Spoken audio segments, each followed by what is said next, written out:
Traveler, Paimon. I suppose your story is ready. Yep. How about you? Do you need some more time? No need. I am also ready to tell my story. Paimon calls dibs. Paimon first! Please, go ahead. Okay, here goes. Once upon a time, there was an evil researcher who went into the mountains and did a crazy experiment on whopper flowers to transform their appearance. After a lot of pain and suffering, the whopper flowers finally took on a human form. Then, they stood by the side of the mountain to wait for unsuspecting bypassers. To whoever spoke to them, they would ask some questions such as, "Who am I? Who are you?" If the bypasser got the wrong answer, the last sound they'd make would be a yelp before the whopper flower ate them alive in one bite. Ooh, truly frightening. What the? You two aren't scared at all!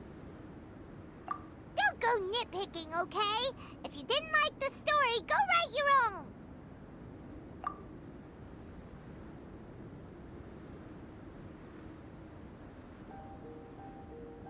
In other words, the whopper flowers would ambush and then completely replace their victims.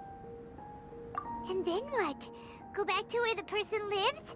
Enter their home? Eat their whole family? Paimon made up this story, but now Paimon's the one who's scared by it. It's a good story. Oh, may I write it down? I may bring it up in future conversations. What for? Just to scare people with? Yes. You've got a real mean streak, Albedo. Mine is a little longer than yours. It starts with an alchemist. A great alchemist once created Subject 1. Subject 1 was her proudest achievement, and successfully blended into human society.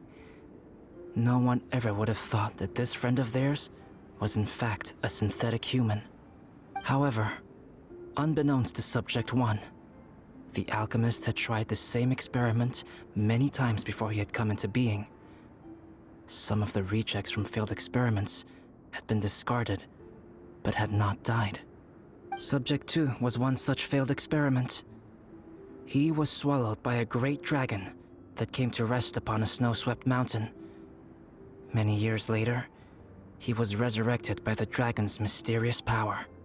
He saw all kinds of people on the mountain, including Subject 1, who had somehow miraculously blended in among them. Never in Subject 2's wildest imagination had he thought it possible for experimental life forms such as they to deceive everyone so successfully. He saw the way humans accepted Subject 1 as a friend, witnessed their affection as they addressed him by name. This was what Subject 2 wanted. Now, all that Subject 2 desired was to replace Subject 1 and take the joy of his existence for himself. This is giving Paimon the chills. So scary. Subject 2 began to unfold his plan. He stole Subject 1's books and notes and studied all that Subject 1 had learned from the alchemist. Subject 2 was highly intelligent, and he learned quickly. He changed his face into an exact replica of Subject 1's face. Then, he found a plant with mimicry capabilities and transformed it using dragon blood and alchemy. And so, not only did Subject 2 transform his own appearance to perfectly match that of Subject 1, he also created a third entity, Subject 3. What? There's 3 of them now? But Subject 2 wanted to become a perfected human. So, he erased a mark on both his and Subject 3's necks. For these marks were symbols of imperfection. In my view, it was probably a subconscious act, an instinct. He so desperately craved to become a perfect human being that he forgot something. Human beings are defined by their flaws. Subject 2's plan was meticulously crafted. Subject 3 would draw Subject 1's attention. After Subject 1 disposed of Subject 3, he would assume the threat had now disappeared and would let his guard down. The next moment that Subject 1 was alone, Subject 2 would make his move. He would eliminate Subject 1 and become the only one remaining. He would secretly replace the Subject 1 of everyone's memories and inherit his identity, residence, clothing, sword, name, and friends. People would have no idea that the individual they knew had become somebody else from one day to the next. This is way too scary. Paimon's never gonna be able to trust anyone again. But just before Subject 2 could carry out his plan, a unique stranger entered the mix. Subject 2 tried to make contact with this person, but found that they could somehow sense he was different from Subject 1.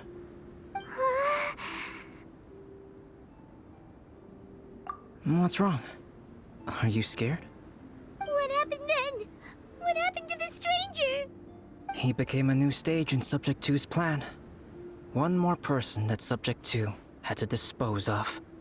It's as if there were 3 identical roses in a garden. Only one of the 3 was a fine specimen, while the other 2 were defective specimens that bore poisonous thorns. In all the world, only the gardener who tended to them could tell which was the good specimen. People do not like poisonous plants. Only a perfect rose can fetch a high price. If the inferior specimens wanted to conceal the fact of their worthlessness, they would have to take the gardener out of the picture, using their poisonous thorns. This is exactly what Subject 2 was thinking. So, he hid in the shadows and waited patiently. Maybe soon, he would get his chance to become truly human.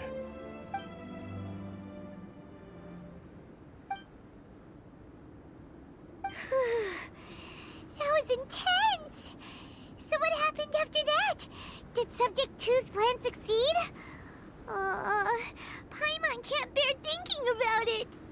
Fortunately, it is just a story. And even in this story, Subject 2 did not succeed. But you can never let your guard down on Dragonspine. Monsters mutated with Durin's power and blood are also creatures of Rhine-Daughter, just like me. You must beware of all such creatures. I'm glad to hear that. It's okay. I know what I am. You and I are both different, so there is no need for me to hide the truth from you. The only thing is that sometimes, when I think about how mighty the power of alchemy is, I feel so small. As beings who set foot in this world, how arrogant are we in desiring to control our destiny, and in desiring to create? Is creation an arrogant act, traveler? If not, why do we call the ones that created us and control us gods? If it is, then what qualifies us to call ourselves creators? How far must we take our reverence and respect, and what purpose does it serve? Nothing special, but whenever I think about it, I feel a twinge of grief. Poor Albedo. Hello? Traveler, are you here? Hey, is that Amber? Thought we might find you here. We're here to deliver a message from Cyrus. There's gonna be a big event down at the base camp, and they want you there too, Traveler. Winter camp is nearing its end. Apparently, even provisional instructors are required to attend. Looks like we need to go, Albedo. Bye for now. Then I won't keep you. I have some things to attend to here, so forgive me for not seeing you down. Don't worry about it. There have been no issues getting up and down the mountain recently. Is everyone ready? Let's not keep them waiting.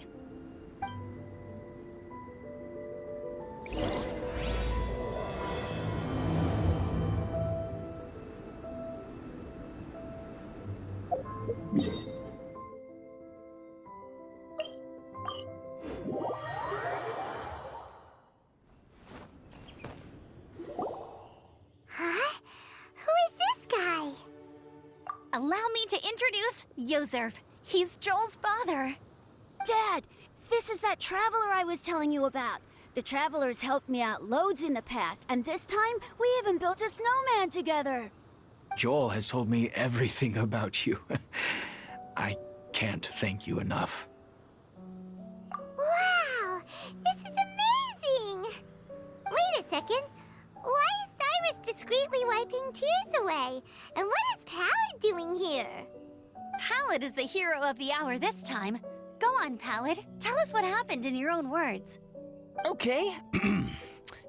The weather was fine on that fateful day, and I had a feeling that Lady Luck was smiling down on me. So I trusted my gut and set off to explore somewhere new, somewhere dangerous. Because where there is great danger, there is also great treasure. Why does this sound so hard to believe? But I had only been away from the group for a short while when I fell down a slope and just started rolling. Uh-oh. Did my bad luck rub off on him when we ran into each other on the mountain? The place I fell to was somewhere I didn't recognize, and I'd sustained a few injuries. I remember thinking to myself, this is the worst luck I've ever had in my whole life. Then I met Yozerv. He'd heard the sound of me falling and came out to see what was going on. Huh? Wow! So it was completely by chance then! I thought he must have been someone from the Adventurers Guild here for the event, but after a few words of conversation, it was clear that he was having memory problems. He didn't even know his own name. The temperature was freezing, and there was no time to deal with all that there and then, so I convinced him to come back to the camp with me and figure everything else out after we got there. We got back to the camp, ran into Joel, and the moment he saw him, he froze for a second with this completely stunned expression on his face, and then he started crying out, "Dad! Dad!" That's when Yozerv suddenly started to remember. My memory has still not fully recovered, but Joel and his mother, they are the only ones that I will not, no, that I cannot forget. Daddy. Daddy's right here, Joel. Daddy's right here. Yozerv, don't you remember anything else at all? The poor princess, feeding the foxes? I'm sorry. I have no recollection. Maybe it's because of the head trauma. I'm not sure. I woke up and found myself covered in blood. My things were gone, and there was nothing to indicate who I was or how I got there. I crawled into a cave and settled in for a slow recovery. After my legs and feet were a little better, my hunting skills were what kept me alive. Dad, I was so worried about you. I'm all right now, Joel. Oh, don't cry. Daddy's not going anywhere. I'm here to stay. Oh, this is good. This is good. You know what, though? I definitely think my luck got worse after running into Benin on that mountain.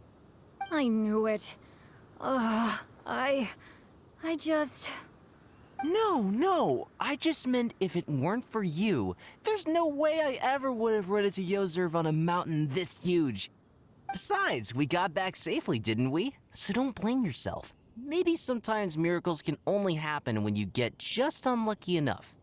Pallid. When did you become such a smooth talker, huh? Huh? Am I? I was just telling the truth. Oh, yeah. I want to say thank you to the Traveler, Uncle Cyrus, Auntie Eula, and Auntie Amber. Thanks, everyone. You all helped look after me, and I will always remember it. But I guess I can't take the snowman with me, or it'll melt once it leaves Dragonspine. It's such a shame. Oh, I can help with that. One moment. Huh? Eula? Here, take this. It's powdered rime. Just add it to your snowman, and it will never melt. Wow! Really? Oh, this is awesome! You're the best, Auntie Eula! Dad, I have an unmeltable snowman now! How cool is that? How can I ever repay you all? Thank you all. Thank you from the bottom of my heart. Dad, I want to go move the snowman. Can we do it now, please?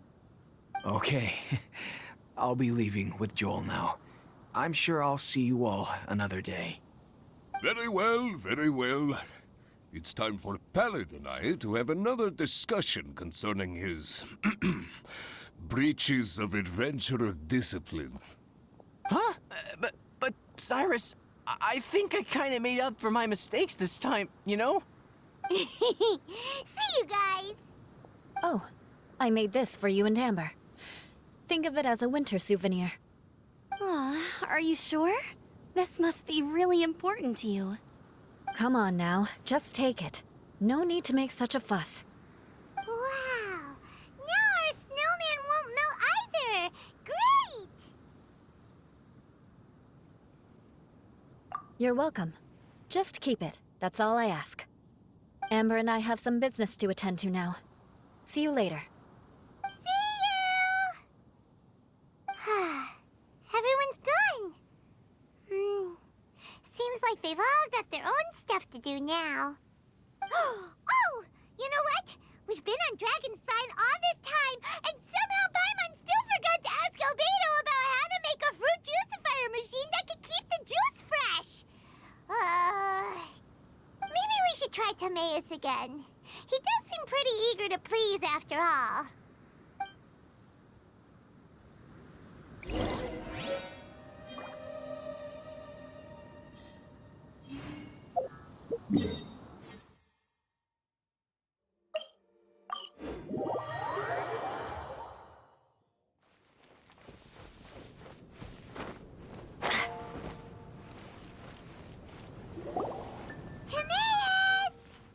Traveler and Paimon, what can I do for you? Wait a minute. You've got that mischievous look on your face. Oh, you're not still thinking about that ridiculous juicer thing, are you? Timaeus, will you help us? Well, if the Traveler isn't really interested, then, yeah, maybe I'll give this one a pass. It's just the weirdest request ever. No, but Paimon's Sunsettias are gonna go to waste without it. And the time it would take me to research something like that, I could probably pick those Sunsettias again 10 times over. New research project, Timaeus? We meet again. Oh, Albedo, thank goodness. So the situation is, Paimon wants a machine that can turn fruit into juice and keep the juice fresh. I mean, surely it's... Majorly important, that's what it is. If you can manage to invent this, we'll never have to worry about fruit going bad ever again. That's impossible.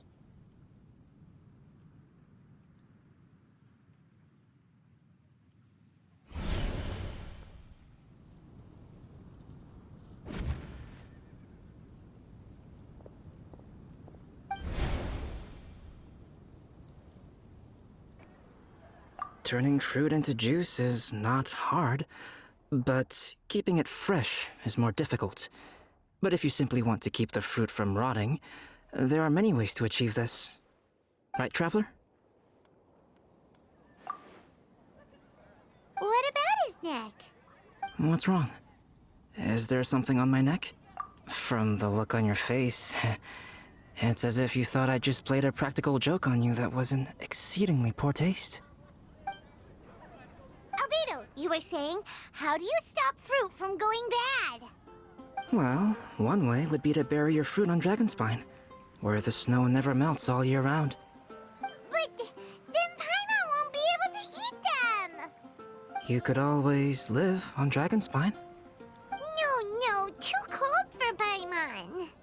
Or you can give the fruit to me, and I would take it to Dragonspine for you. But since you don't like the cold, you'd have to send someone else to pick them up when you want them. This is where you come in, Traveler. Suddenly sounds a lot more feasible with other people doing all the work. Okay then, shall we go with that idea? Fruit buried on Dragonspine will stay fresh for much longer. However, It is also possible that the fruit will sprout and grow into fruit trees. Who knows? Maybe the next time you visit, it will have grown into an orchard. You can water the trees, add fertilizer, and when they finally bear fruit, you will have some fresh sunsettias. No way! Then Paimon will have to be a gardener! That's not the goal here. Oh? Well, I don't think being a gardener is so bad.